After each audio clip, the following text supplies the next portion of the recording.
नमस्कार, मी पूर्वी Bhave breakfast news मध्ये आपलं स्वागत आणि ब्रेकफास्ट न्यूजची सुरुवात करतोय आपण या क्षणाच्या अतिशय मोठ्या बातमीने।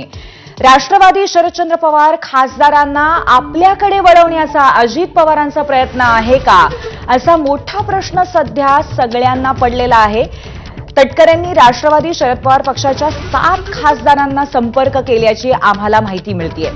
सुप्रिया सुळे वगळता 7 खासदारांची भेट घेत सोबत येण्याची ऑफर आता अजितदादांच्या राष्ट्रवादीने राष्ट्रवादी शरद पवार पक्षाच्या खासदारांना केलेली आहे आणि असे 7 खासदार आहेत। संपर्क झालेल्या 7ही खासदारांनी तटकरेंची ऑफर धुडकावल्याची ही माहिती आम्हाला कळलेली आहे। सुप्रिया सुळेंनी पटेलांना फोन करत तटकरेंबाबत नाराजीही व्यक्त केल्याचं कळतंय।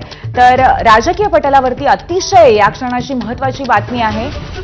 अजितदादांच्या राष्ट्रवादीकडनं शरद पवारांच्या खासदारांना या संदर्भामध्ये ऑफर देण्यात आलेली आहे।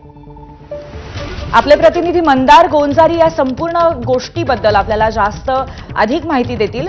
मंदार, अतिशय महत्त्वाची अशी घडामोड असू शकते जर राष्ट्रवादी अजितदादा पवार पक्षाकडनं शरदचंद्र पवार पक्षाच्या खासदारांना जर ऑफर असेल तर अधिक काय माहिती आहे याबद्दल?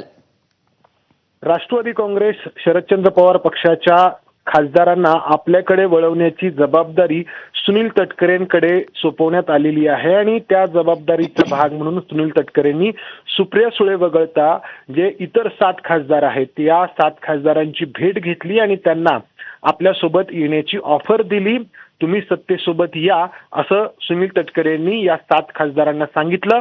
अर्थात ही भेट किंवा या भेटी स्वतंत्रपणे घेण्यात आल्या आणि त्याच वेळी या खासदारांना असंही सांगितलं की या भेटीची किंवा या ऑफरची माहिती तुम्ही बाहेर कोणाला देऊ नका। मात्र या 7ही खासदारांनी अशा भेटीची किंवा या ऑफरची माहिती येऊन शरदचंद्र पवार पक्षातील नेत्यांना सुप्रिया सुळेंना दिली आणि त्यानंतर सुप्रिया सुळेंनी प्रफुल्ल पटेल यांना फोन करून त्यांची नाराजी देखील व्यक्त केली की पुन्हा तुम्ही आमचा पक्ष फोडण्याचा प्रयत्न का करत आहात, अशा प्रकारची विचारणा सुप्रिया सुळेंकडून प्रफुल्ल पटेल यांना करण्यात आली।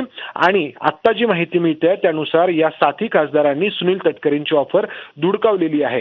हे 7 खासदार दिल्लीतलं जे केंद्र सरकार आहे त्या केंद्र सरकारला अधिक स्थिरता लाभावी यासाठी आपल्याकडे वळवण्याचा प्रयत्न होताना दिसतोय आणि ती जबाबदारी सुनील तटकरेंकडे सोपवण्यात आली आहे। मात्र तुर्तास या 7ही खासदारांनी सुनील तटकरेंची ऑफर धुडकावून लावली आहे।